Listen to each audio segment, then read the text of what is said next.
Hola Carla, ¿cómo estás? Qué gusto poder saludarte. Espero que te encuentres bien allá en Estados Unidos, enfrentando esta pandemia que, como ya se sabe, está golpeando al mundo entero. Más de 175 países afectados por la pandemia del coronavirus, del COVID-19. Nosotros acá en San Cristóbal, estado Táchira, Venezuela, justo en la frontera con la muy querida y hermana República de Colombia.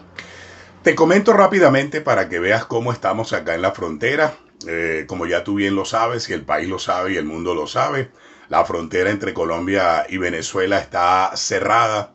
Desde hace 5 años la frontera está cerrada para el paso vehicular por decreto del dictador Nicolás Maduro. Desde hace 5 años no se permite el paso de vehículos por la frontera entre Colombia y Venezuela, pero siempre se permitió el paso peatonal. Y eso de alguna manera facilitó el intercambio comercial, facilitó que muchos venezolanos fuéramos a Colombia a buscar alimentos, a buscar medicinas. Algo muy importante, a buscar remesas. Remesas. Como el mundo lo sabe, como tú lo sabes y como el país lo sabe, hay cerca de 6 millones de venezolanos que se fueron del país huyendo de la dictadura de Nicolás Maduro.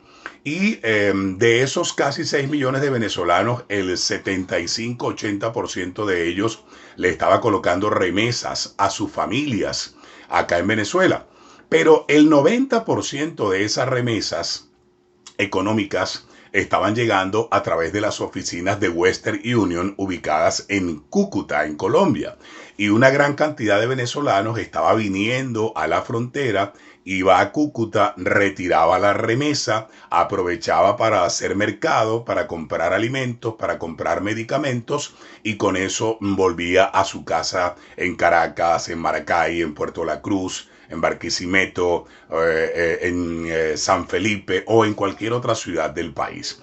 Pues bien, a raíz de la pandemia del coronavirus, el gobierno de Colombia, como ya lo sabemos, decidió cerrar totalmente la frontera, impedir el paso peatonal a territorio colombiano, y eso ha golpeado muchísimo, muchísimo, muchísimo a el estado Táchira, a la economía del estado Táchira, pero también ha golpeado a muchos venezolanos que ya no pueden ir a Colombia a buscar la remesa y tampoco pueden ir a Colombia a buscar medicinas y menos pueden ir a Colombia a buscar alimentos. De modo que el cierre de la frontera en medio de esta pandemia ha significado económicamente hablando para el Táchira y para muchos estados de Venezuela, Trujillo, Mérida, Lara. Yo diría que la mitad de Venezuela prácticamente estaba haciendo mercado y comprando medicinas y buscando remesas. En Colombia eso ya no lo podemos hacer. El otro tema tiene que ver con el tema de la gasolina. En Táchira teníamos muchísimos años sufriendo de racionamiento de gasolina, pero de alguna manera teníamos posibilidad de poner gasolina 40 litros por lo menos una vez a la semana. Bueno, desde hace más de 10 días en Táchira ha sido imposible colocar gasolina, no hay gasolina, la poca gasolina que hay solamente es para el gobierno nacional, solamente la maneja lo que llaman el protectorado del Táchira, el señor Freddy Bernal, que es el que se hace llamar protector del estado Táchira, o sea que solamente hay gasolina en Táchira para los que trabajan para Freddy Bernal y para los que están inscritos en el PSU o para quienes trabajan para Nicolás Maduro. De resto, no hay gasolina aquí en Táchira para nadie.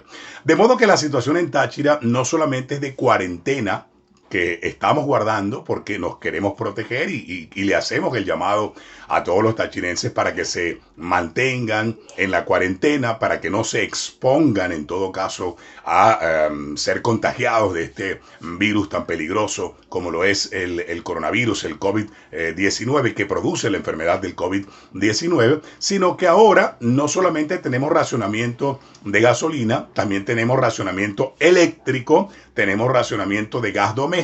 No se consigue gas doméstico por ninguna parte a menos que estés dispuesto a pagar 50 y hasta $100 por una bombona de gas. Y tenemos ahora también racionamiento de agua potable. racionamiento de gasolina, racionamiento eléctrico, racionamiento de gas doméstico y racionamiento de agua potable. Si a eso sumas el tema de las remesas, el tema de los alimentos y las medicinas que íbamos a buscar en Colombia, ya te puedes imaginar entonces cuál es la situación. ¿Cuánto va a aguantar esto? No lo sabemos. Pero lo que sí te puedo decir es que se están creando las condiciones en Venezuela, lamentablemente Dios no lo quiera, pero pareciera que va a ser así, para que en el corto plazo se produzca un reclamo general, una protesta general, no solamente por parte de quienes vivimos en la frontera, sino por parte de muchos venezolanos que nos vamos a quedar sin dinero en efectivo, sin remesa, sin gasolina, sin gas doméstico, sin luz, sin agua, sin medicamentos y sin nada, absolutamente nada de lo necesario para que podamos vivir. Se están creando las condiciones,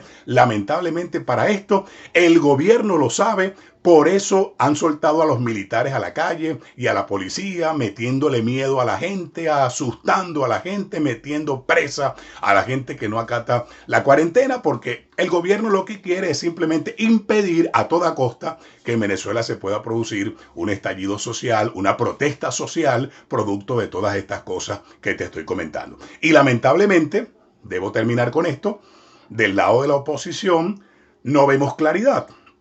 No vemos claridad del lado de la oposición todavía. La oposición luce desorientada, sin un plan de qué hacer. El discurso sigue siendo el mismo y eso es lo más triste, que por un lado el gobierno, la dictadura, hace lo que le da la gana, asusta, amedrenta, hostiga, persigue, mete presa a la gente que de alguna manera intenta salir a reclamar lo que tiene que reclamar, y por el otro lado, lamentablemente, una oposición que no termina de entender el momento histórico en el que estamos y que no termina de afinar un plan para justamente sacar a Venezuela de esta dictadura.